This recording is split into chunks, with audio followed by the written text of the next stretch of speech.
Magandang umaga mga ka-happy hour. Narito ang mga balita para sa MBC TV Network News Update, 9 AM edition. Paggamit sa kontrobersyal na Typhoon missile system sa susunod na Salaknib exercises, pag-aaralan pa.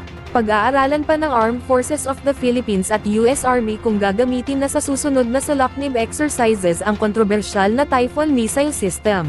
Sa panayam kay Philippine Army spokesperson Colonel Louis de Maala, sinabi nitong tinutukoy na ng mga opisyal ng dalawang bansa ang mga maaaring ipasok na konsepto, kasama ang paggamit ng iba pang weapon system tulad ng Typhoon missile system. Sa papatapos na Salaknib exercises, natukoy aniya ng PA ang mga sektor at military capability na kailangan pang linangin. Maaari aniyang irekomenda ng mga military official ang paggamit ng Typhoon system, upang mapunan ang anumang makitang pagkukulang sa mga serye ng isinagawang Joint Army Training sa mga nakalipas na taon. Maliban sa Typhoon system aniya, maaari ring ibang rocket o missile system ang gamitin, depende sa magiging pag-aaral at evaluation ng military officials ng bansa sa 2026 iteration ng Salaknib exercises, posibleng lilipat na sa Visayas ang venue.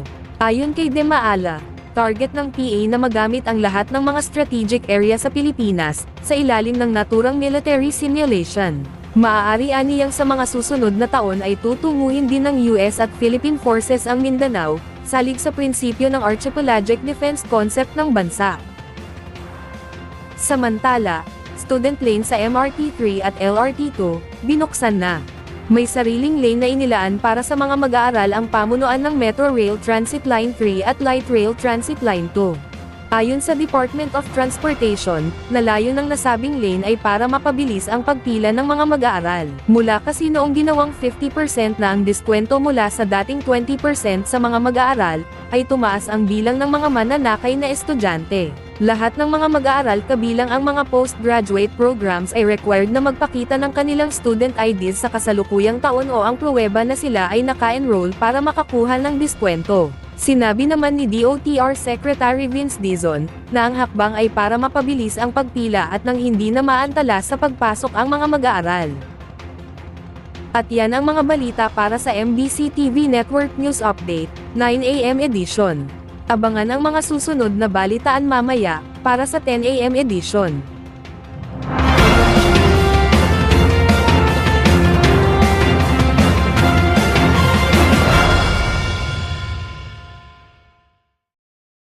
Mga ka-happy hour, kung gusto mong manood ang mga balita sa MBC TV Network News Update, mag-subscribe sa aming YouTube channel, i-like ang aming Facebook page, at i-follow sa aming TikTok account.